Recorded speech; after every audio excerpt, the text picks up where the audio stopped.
കഥയല്ലിത് ജീവിതം. നമസ്കാരം. കഥയിലത് ജീവിതത്തിലേക്ക് എല്ലാവർക്കും സ്വാഗതം. അമൃത ടിവിയും കേരള സ്റ്റേറ്റ് ലീഗൽ സർവീസസ് അതോറിറ്റിയും ഒന്നിക്കുന്ന ഈ പരിപാടിയിൽ ഇന്ന് നമുക്ക് നിയമസഹായം നൽകുവാൻ ഇവിടെ എത്തിച്ചേർന്നിട്ടുള്ള KELSA panel members, judicial member ബഹുമാന്യ judge Shri Abdul Sattar, advocate member Shri Anilkumar, സാമൂഹ്യ പ്രവർത്തക ഡോക്ടർ പൂജ. എല്ലാവർക്കും സ്വാഗതം. കഥയല്ലിത് ജീവിതം. ഇതൊക്കെയാണോ കൊണ്ടുപോയി വിടാൻ കാരണം? ഇപ്പൊ ലാസ്റ്റ് ജട്ടി തിരുമ്പിയില്ല, ഞാൻ പറഞ്ഞു തിരുമ്പടിന്ന് പറഞ്ഞു. 4 ദിവസം പട്ടിണി കിടന്ന് നിങ്ങൾ അടുത്ത വീട്ടിലേക്ക് വന്ന് ചോദിക്കി. അവരെ ഞാൻ അങ്ങനെ വിളിച്ചു കൊടുന്നപ്പോ ഇവള് പറഞ്ഞു ഞാൻ ഇവിടെ നിൽക്കില്ല എന്ന് പറഞ്ഞു. എന്നിട്ട് അവര് പറഞ്ഞു, ഇവള് പറഞ്ഞു ഞാൻ ഇവിടെ നിൽക്കാൻ വേണ്ടി ഇഷ്ടമില്ല, എൻ്റെ ഭർത്താവ് ഇവിടെ ഇല്ല, ഞാൻ നിൽക്കില്ല എന്ന് പറഞ്ഞു. ഞാൻ പറഞ്ഞതിന് സൂര്യ ഭർത്താവില്ലാത്ത ആൾക്കാർ ലോകത്തിൽ നിറയെ ആൾക്കാരുണ്ട്, കുട്ടീനെ വളർത്തുന്നുണ്ട്, ഭർത്താവ് അനക്ക് വേണ്ട, ഈ കുട്ടീനെ ഈ വലുതാക്കിക്കോ, ഇവിടെ നിൽക്ക് എന്ന് ഞാൻ പറഞ്ഞേന്. എന്നിട്ട് അടുത്തുള്ള വീട്ടില്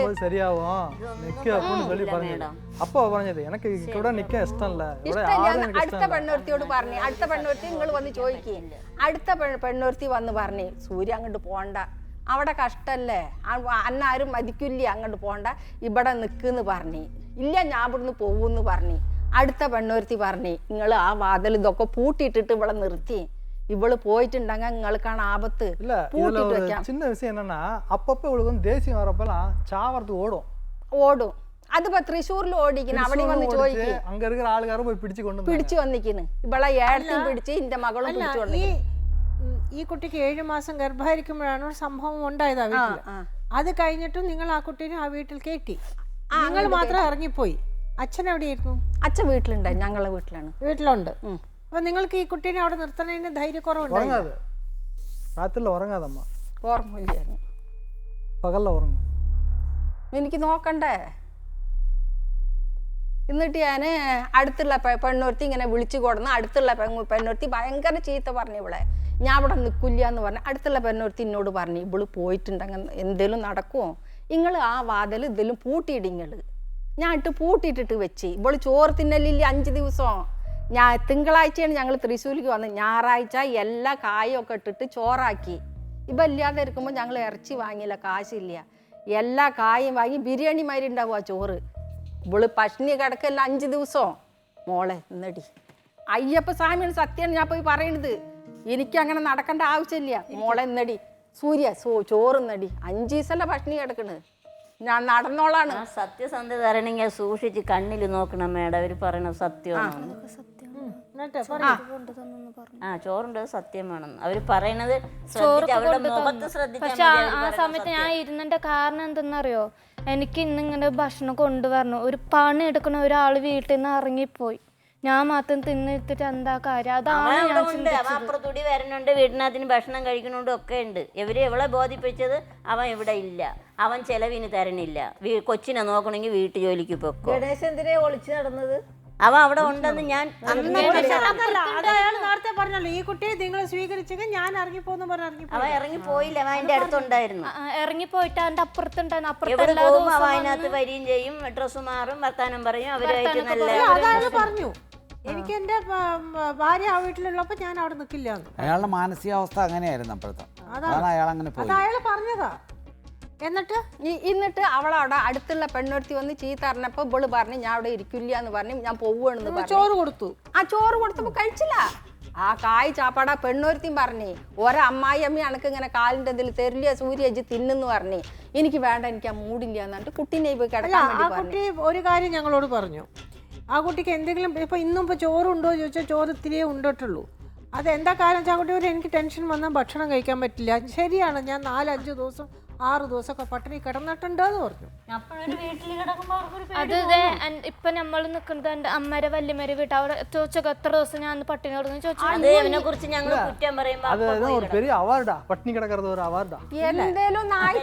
അതിന്റെ അമ്മോട് ഞാൻ ഇതെല്ലാമേ ഇതെല്ലാമേ പെരുമഴ പറയണു ഒറ്റ പട്ടിണി കിടക്കണെന്ന് എന്തെങ്കിലും ആയിട്ടുണ്ടെങ്കിൽ ഞാൻ കുറവിൻ്റെ വെച്ചാൽ നമുക്കിപ്പോൾ പനി പിടിച്ചു കഴിഞ്ഞാൽ ആഹാരം ചെല്ലില്ല, വെള്ളം കുടിക്കില്ല, മരുന്ന് കഴിക്കണം. അത് മാറുന്നവരെ നമുക്ക് പലതും നമുക്ക് ഇഷ്ടമാവില്ല. നമ്മൾ എപ്പോഴും ദോശ കഴിക്കുന്നവർക്ക് ചിലപ്പോൾ ദോശ കഴിക്കാൻ ഇഷ്ടമായില്ല എന്ന് വരും. അപ്പോൾ അങ്ങനത്തെ ഒരു ഇത്, അതുപോലെ ഒരു മാനസിക പ്രശ്നമുള്ള ഒരു കുട്ടിയാണിത്. വെച്ചാൽ വേറെ മാനസിക പ്രശ്നം പറഞ്ഞാൽ ഗുരുതരമായിട്ടുള്ളതല്ല ഞാൻ പറഞ്ഞത്, ചെറിയ ചെറിയ ഈ ഒരു ഐക്യുവിൻ്റെ ഒരു പ്രശ്നമാണത്. അപ്പോൾ അങ്ങനെയുള്ള ഒരു കുട്ടിക്ക് വാശി കൂടിയിരിക്കുകയാണ്, ഭയങ്കര വാശിയാണ്. ഭയങ്കര വാശിയാണ്. അതാണ് ഞാൻ നേരത്തെ പറഞ്ഞത്. നിങ്ങൾ പലരും പല രീതിയിലാണ് പ്രതികരിക്കുന്നത്. നമുക്ക് പറയാൻ പറ്റില്ല. ചിലവര് പട്ടിണി കിടക്കും, ചിലവര് ആരോടും മിണ്ടാതിരിക്കും, പലരും പല അങ്ങനെ പട്ടിണി കിടന്നിട്ട് ഞങ്ങളെ വീട്ടിലേക്ക് വേണ്ട എന്തേലും ആയിട്ടുണ്ടെങ്കിൽ ഇനിയാണ് ആൾക്കാർ ചോദിക്കുക. അതുകൊണ്ട് ഞങ്ങൾക്ക് വേണ്ട. ആൾക്കാർ ചോദിക്കുന്നവര് പറഞ്ഞില്ലേ, ഇവര് എന്ന് തൊട്ട് അയൽവക്കത്ത് പറഞ്ഞു തുടങ്ങിയെന്ന് ചോദിക്കുക. അല്ല, ഈ വീട്ടിനകത്ത് നടക്കുന്ന തയ്യാറല്ല. ഞാൻ ഇവരോട് അയ്യോ എന്തേലും ഒന്നുണ്ടച്ചെങ്ക ഷാളിട്ടിട്ട് ഇങ്ങനെ മുറുക്കുക. അത് അടുത്തുള്ള പെണ്ണൊരുത്തിയോട് നിങ്ങൾ ചോദിക്കുക, ഷാളിട്ട് മുറുക്കുക ചാവാൻ വേണ്ടിട്ട്. നിങ്ങൾ ഈ വിഷയം അറിയുന്നത് അങ്ങനെയാന്ന് ചോദിച്ചു നോക്കും മാഡം. അടുത്തുള്ള പെണ്ണുങ്ങൾ എങ്ങനെയാണെന്ന് ചോദിക്കും. അല്ല, അവര് പറഞ്ഞല്ലോ, ഞാൻ പറയാറുണ്ട്, ഞാൻ പോയി വിളിച്ചോണ്ട് വന്നിട്ടുണ്ടെന്ന് പറഞ്ഞല്ലോ. അത് എന്താ എന്നോട്ടാണെന്ന് ചോദിക്കും മേഡം. എന്ന് തൊട്ടായാലും ഒരു കാര്യം നിങ്ങൾ മനസ്സിലാക്കണം. നിങ്ങൾക്ക് ഈ കുട്ടി ജനിച്ച നാള് തൊട്ട് അറിയാം, നിങ്ങൾ വളർത്തിയ മക്കളാണ്. ഒളിച്ചു വെച്ചില്ലല്ലോ. നിങ്ങൾ ഒളിച്ചു വെച്ചില്ല എന്നുള്ളതല്ല.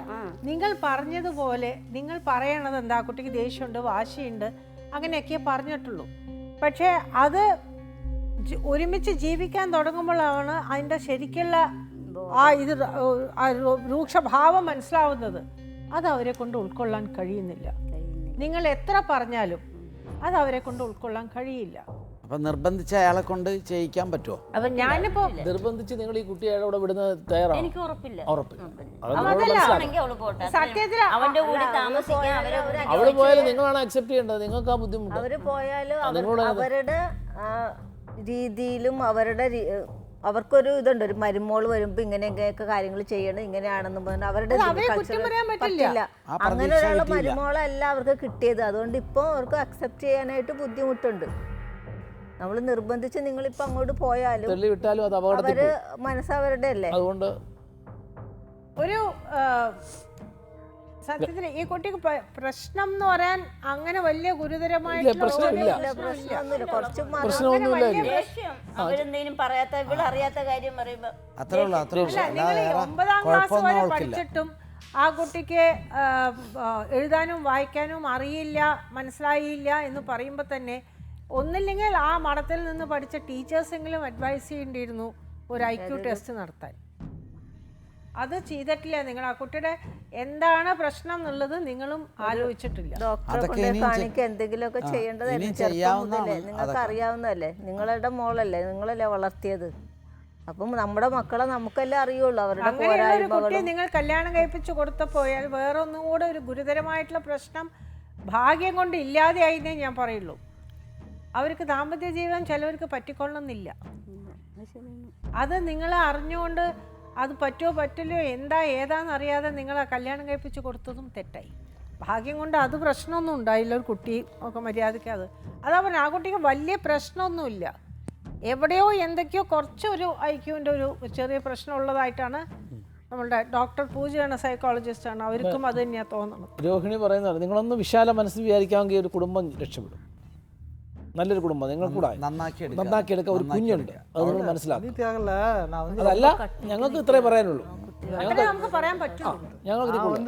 തീരുമാനം നിങ്ങൾ എടുത്താ സാർ. ഞാൻ എന്താന്നാണ് പറയുന്നത്, ഇവളെ ഞാൻ എത്രയോ തരം നോക്കി, ഒരു കൊല്ലം വെള്ളം ഇപ്പൊ 2 മാസം ലാസ്റ്റ് ഞാൻ നോക്കി ഇവളെ. 2 മാസം ഷാലിട്ടിട്ട് മുറുക്കുക, ഓടുക. എനിക്ക് അങ്ങനെ 5 വർഷം പട്ടിണി നോക്കാൻ വേണ്ടി പറ്റുമോ സാറേ? അത് ഒന്നാമത്തെ 2 മാസം കൂടി, 1 വർഷം കൂടിയാണ് ഭർത്താവിനെ കണ്ടത്. അവൻ മിണ്ടണില്ല, അവൻ കൊടുക്കുന്നില്ല, അവൻ 10 വയസ്സ് കൊടുക്കുന്നില്ല. ஆதி പറഞ്ഞതല്ല, நான் ചെറുപ്പത്തിൽ ரொம்ப கஷ்டத்துல வந்துட்டேன். சரியா, இந்த மாதிரி இன்னொரு பிரச்சனை என் வாழ்க்கையில் நான் சந்திக்க தயாரா இல்லை. കുറേ കാര്യങ്ങളൊക്കെ നമ്മളെല്ലാവരും അനലൈസ് ചെയ്തു. ഇപ്പോൾ ഡോക്ടർ പൂജയും മാഡവും രഹസ്യമായിട്ടും ഒക്കെ ആ കുട്ടിയോട് സംസാരിച്ചു, ഇദ്ദേഹത്തോട് ഞങ്ങൾ സംസാരിച്ചു. അപ്പോൾ അതിൽ നിന്നിപ്പോൾ നമ്മൾ നേരത്തെ സംസാരിച്ച പോലെ പോരായ്മകളും ഒക്കെ 2 ഭാഗത്തൊക്കെ ഉണ്ട്. ഇപ്പോൾ വിവാഹിതരായ ആളുകളെന്നുള്ള നിലയ്ക്ക് ഒരു കുട്ടിയുമായി ആ പോരായ്മകളെ ഉൾക്കൊണ്ടുകൊണ്ട് തിരുത്തി നന്നാക്കാമെന്നുള്ള പ്രതീക്ഷയുണ്ടെങ്കിൽ ആ പ്രതീക്ഷയോടുകൂടി നിങ്ങൾക്ക് രണ്ടുപേർക്കും മുന്നോട്ട് പോകാം. അത് തീരുമാനിക്കേണ്ടത് നിങ്ങൾ രണ്ടുപേരുമാണ്.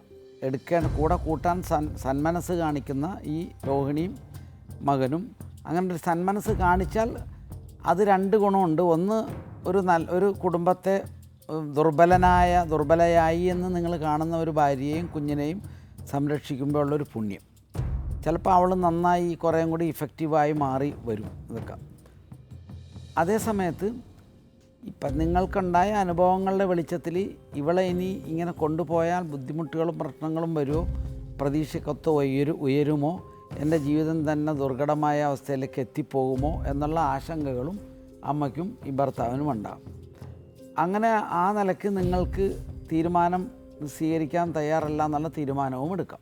നമുക്ക് ഇവരെ കൂടെ വന്ന സുമേഷിനെ വിളിക്കാം. സുമേഷ് വരും.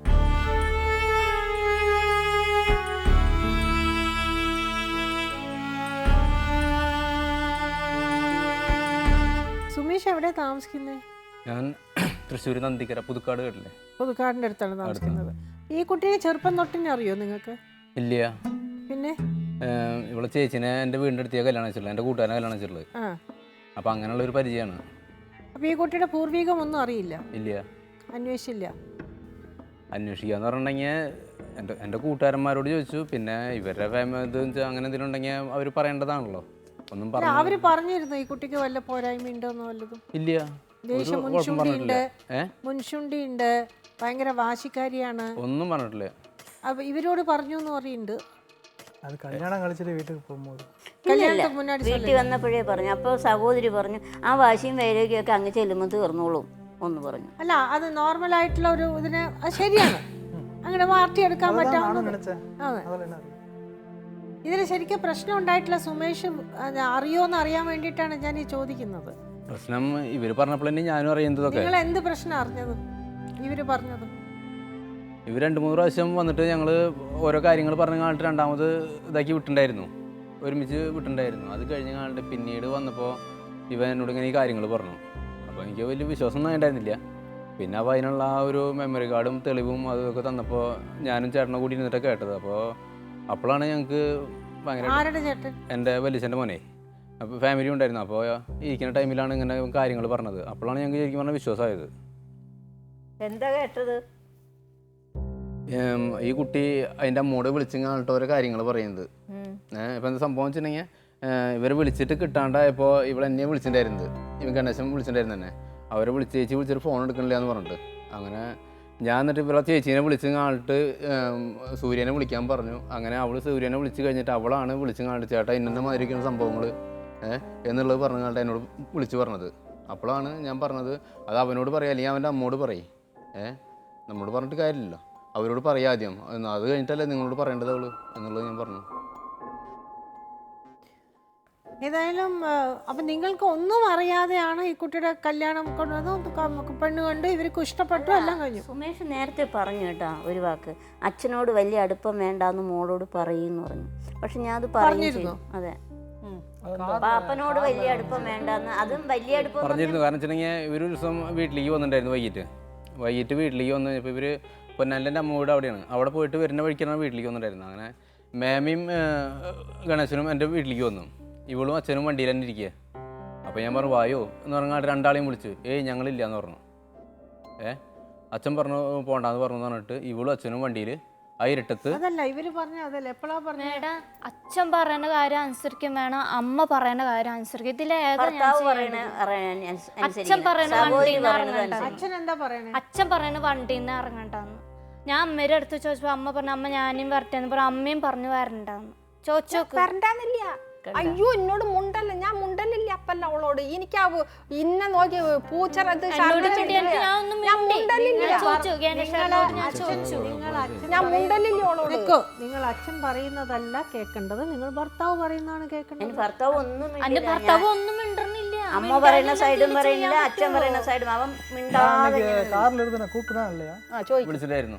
അത് ഇവിടെ വെച്ചിട്ട് എന്റെ മോളും മരുമോനും വന്നതിന് ശേഷം എന്റെ ചേച്ചിയും ചേട്ടനും ഒക്കെ പറഞ്ഞപ്പോഴാണ് വന്ന് വിളിച്ചത്. അതുവരെ വിളിച്ചില്ല. അല്ല ഒരു മിനിറ്റ്, അച്ഛൻ പറയുമ്പോൾ നിങ്ങൾ എന്തുകൊണ്ട് അതെങ്ങനെയാ അച്ഛാ അവർ വിളിക്കുമ്പോൾ ഞാൻ ഇറങ്ങി പോവാതിരിക്കുക എന്ന് എന്തുകൊണ്ട് ചോദിച്ചില്ല? എന്തിനാ അച്ഛനെ പേടിച്ചത്? എന്നിട്ട് അവിടെ കിടന്ന് വഴക്കുണ്ടാക്കും. എന്റെ പേരും പറഞ്ഞു അച്ഛൻ വീട്ടില് അച്ഛൻ പറയുന്ന കേട്ടില്ലെങ്കിൽ അമ്മ ആരുടെ അടി, അമ്മ പറയുന്ന കേട്ടില്ലെങ്കിൽ അച്ഛനും അമ്മയും അടി. ഇതാണ് അവിടുത്തെ പ്രശ്നം മേഡം. മനസ്സിലായോ എന്താ സംഭവം എന്ന്? ഞങ്ങൾ അങ്ങനെയൊന്നും എന്റെ വീട്ടിലേക്കാണ് ഇവര് വന്നിട്ടുള്ളത്. ഞാനിവർ രണ്ടുപേരും പോയിട്ട് വിളിച്ചു. അല്ല ഇതിപ്പോ ഇവിടെ എന്താ പ്രശ്നം എന്ന് വെച്ചാൽ അച്ഛൻ പറഞ്ഞത്, അച്ഛൻ ഇത് കുറെ നൂലാമാലകളുണ്ട്. നമ്മൾ ആ കഥകളിലേക്ക് ഇനി ആദ്യം പോണ്ട, നമ്മളത് പറയുന്നതിൽ അർത്ഥമില്ല. സുമേഷ്, ഒരു കാര്യമുണ്ട്, ഈ കുട്ടിയുടെ ഒരു ചെറിയ കുട്ടിക്ക് മാനസികമായിട്ടുള്ള ഒരു ചെറിയൊരു കടുകളവ്, ഒരു ചെറിയ പ്രശ്നമുണ്ട്. അത് വെച്ചാൽ മൂഡ് വേരിയേഷൻസ് ഉണ്ട്, പലതും ഉണ്ട്. അപ്പോൾ അത് ആ കുട്ടിയുടെ വളർന്ന് ഈ രണ്ട് കുട്ടികളുമായിട്ട് ജനിച്ചപ്പോഴും ഉണ്ടായത്. കാരണം 9ാം ക്ലാസ് വരെ പഠിച്ച കുട്ടിക്ക് എഴുതാനും വായിക്കാനും അറിയില്ല എന്ന് പറയുമ്പോൾ അതിനെ ആ ഒരു IQ ലെവലിൻ്റെ കുറവ് നമുക്ക് കാണുന്നുണ്ട്. അത് എന്തുകൊണ്ട് ഡോക്ടറെ കാണിച്ചില്ല, ഇതൊക്കെ മാറ്റിയെടുക്കാൻ ശ്രമിച്ചില്ല എന്ന് ചോദിച്ചാൽ വിവരക്കേടുകൊണ്ടായിരിക്കാം. ഏതായാലും ഇവരും അത് അറിഞ്ഞില്ല. കല്യാണം കഴിഞ്ഞപ്പോഴാണ് ഈ കുട്ടിയുടെ സ്വഭാവങ്ങൾ അറിഞ്ഞപ്പോഴാണ് വാശിയുണ്ട് ദേഷ്യമുണ്ടെന്ന് പറഞ്ഞു. അതിപ്പോൾ എല്ലാവർക്കും ഉള്ളതല്ലേന്ന് ഇവരും വിചാരിച്ചു. പക്ഷേ അവരും അത്രേ വിചാരിച്ചിട്ടുള്ളൂ. പക്ഷെ ആ ദേഷ്യവും വാശിയും ഇതൊക്കെ വരുന്നത് വേറെ ഒരു കാരണം കൊണ്ടാണെന്നുള്ളത് അവർക്കും മനസ്സിലായിട്ടില്ല. അപ്പോൾ ആ കാരണത്തിന് ഡോക്ടറെ കാണാനോ അതിനു വേണ്ടി എന്തെങ്കിലും ചെയ്യാനുള്ള ശ്രമമോ അവർക്ക് അറിയാത്തതുകൊണ്ട് അവർ ചെയ്തിട്ടുമില്ല. ഇപ്പോൾ ഇവർ പറയുന്നത്, ഞങ്ങൾക്ക് ആ പയ്യൻ പറയുന്നതിനോട് എനിക്ക് ഒന്നും എതിര് പറയാൻ എനിക്കില്ല. കാരണം ഞാൻ ജീവിതത്തിൽ ഒരുപാട് കഷ്ടപ്പെട്ട് വളർന്നതാണ്. ഇനിയും ഒരു കഷ്ടപ്പാടിലേക്ക് ഞാൻ ഏറ്റെടുക്കാൻ ഞാൻ തയ്യാറല്ല എന്ന് ഒരാൾ പറയുമ്പോൾ ഞാൻ പറയാൻ പറ്റില്ല, നമുക്കൊന്നും ചെയ്യാനില്ല. കോടതിയല്ലല്ലോ, നമ്മൾക്ക് കോടതിക്ക് അങ്ങനെ അനലൈസ് ചെയ്ത് പറയാൻ പറ്റുള്ളൂ. കോടതിയാണെങ്കിലും സർ, കോടതിക്ക് ആ പറയുന്നതിൽ സത്യം ഉണ്ടോ ഇല്ലെന്ന് വെരിഫൈ ചെയ്യാം. അതെ, വെരിഫൈ ചെയ്താലും സർ ഒരാൾക്ക് ഡിവോഴ്സ് വേണമെന്ന് പറയുമ്പോൾ ഈവൻ ഇഫ് ഇറ്റ് ഈസ് പറ്റില്ല. അതാണ് അല്ല സാർ, ഒരു എക്സ്ട്രാ മാരിറ്റൽ അഫെയർ ഉണ്ടെങ്കിൽ അത് പ്രൂവ് ചെയ്യണം. മെന്റൽ ഇൽനെസ് ഉണ്ടെങ്കിൽ അത് പ്രൂവ് ചെയ്യണം. ഇത് രണ്ടും പ്രൂവ് ചെയ്താൽ മാത്രമേ ഡിവോഴ്സ് കിട്ടുള്ളൂ. അല്ലെങ്കിൽ കിട്ടില്ല, ഡിവോഴ്സ് കൊടുക്കില്ല. ഡിവോഴ്സ് കൊടുക്കില്ല. അതാണ് ആ ഏരിയയിൽ കോടതിക്ക് ജീവിക്കാന്നുണ്ടെങ്കിൽ മാത്രം ഞങ്ങൾക്ക് ട്രയലിലേക്ക് പോകാൻ പറ്റില്ല. ഇല്ലെങ്കിൽ നിങ്ങളെ വിടുക, നിങ്ങൾ കോടതിയിൽ പോയി സെറ്റിൽ ചെയ്യാം. അല്ല വേണ്ടെന്നുണ്ടെങ്കിൽ അതിപ്പോ നമ്മൾ പറയണ്ട സർ, നമ്മൾ പറയണ്ട, ഇവിടെ പറ്റില്ല. നമുക്ക് നിങ്ങളെ യുക്തമായ ചെയ്യെടുക്കാം. ഇവിടെ പക്ഷേ ഇപ്പം മാഡം പറഞ്ഞ പോലെ വിട്ടുവീഴ്ചയുടെ ഭാവങ്ങളൊക്കെ രണ്ടു കൂട്ടരും കണ്ട് ഒരു പാവപ്പെട്ട പെണ്ണ്, അതിന് ദുർബലയാണ്, ശരി, അതിനൊരു കുട്ടിയായിപ്പോയി, അതിന് ദൗർബല്യമാണ്, അതിൻ്റെ വീട്ടിൽ അച്ഛനില്ല, അമ്മ മാത്രമേ ഉള്ളൂ, അതിനെ വളർത്തിക്കൊണ്ടുവന്ന നിങ്ങൾക്കാണെങ്കിലും അതെല്ലാം ഒന്ന് മനസ്സിൽ കണ്ട് ഞാൻ ശരിയാക്കി എടുത്തോളാം, നന്നായി കിട്ടും, എനിക്ക് മനസ്സും വേണം. അല്ലാത്ത ഒരവസ്ഥയിൽ മാഡം പറഞ്ഞ പോലെ നിങ്ങൾ അങ്ങനെ ചെയ്യൂന്ന് പറയാൻ ഞങ്ങൾക്ക് പറ്റൂല, നിങ്ങൾ പൊക്കോന്ന് പറയാൻ ചോദിക്കാനേ പറ്റുള്ളൂ. ഒരു കുട്ടിയുണ്ടായി, അതാണ് നിങ്ങൾ ആലോചിക്കേണ്ട ഒറ്റ കാര്യമുള്ളൂ. അതിനൊരു കുഞ്ഞുണ്ട്.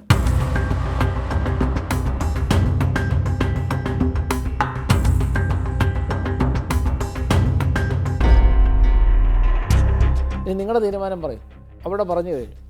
എന്റെ തീരുമാനം എന്ത് പറയാം, അവളെ ഇഷ്ടമല്ലേ എനിക്ക്. തീരുമാനിച്ച് ഞാൻ അങ്ങനെ ആവർത്തിക്കാണ്ടിരിക്കാണ്ടൊക്കെ വേണ്ടി ഞാൻ ശ്രമിക്കാം, നോക്കാം. ഇനി വീട്ടിലുള്ള കാര്യങ്ങളൊക്കെ ഞാൻ ഇനി നോക്കാം. എനിക്കിപ്പോഴും താല്പര്യമുണ്ട് എൻ്റെ കെട്ടിയവൻ്റെ വീട്ടിൽ പോകണം. അല്ലെങ്കിൽ നാട്ടുകാരെല്ലാവരും എന്നെ മറ്റേ രീതിയിൽ തെറ്റിദ്ധരിക്കും. ആദ്യം ഡോക്ടർ നോക്കണം.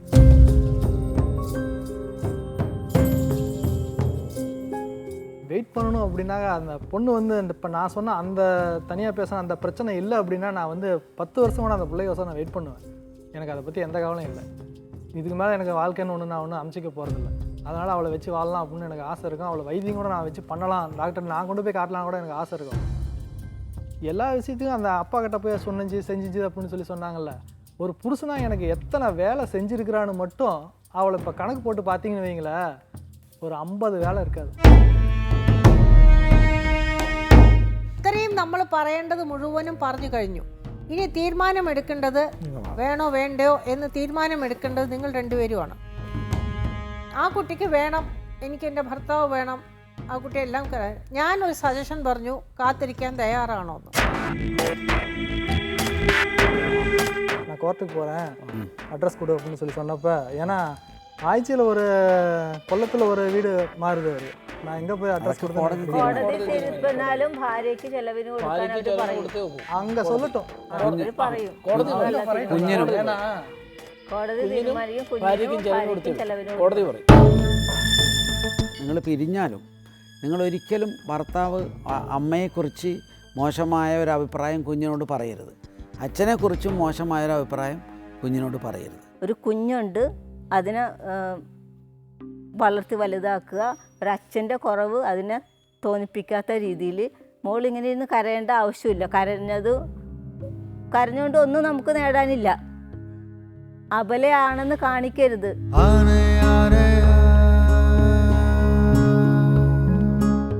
നിങ്ങളുടെ അഭിപ്രായങ്ങളും നിർദ്ദേശങ്ങളും ഞങ്ങളെ എഴുതിയും അറിയിക്കാം. വിലാസം: പ്രൊഡ്യൂസർ, കഥയില്ലത് ജീവിതം, അമൃത TV, ഗാന്ധിനഗർ, വഴുതയ്ക്കാട്, തിരുവനന്തപുരം 14. ഇമെയിൽ: ജീവിതം@amrithatv.com.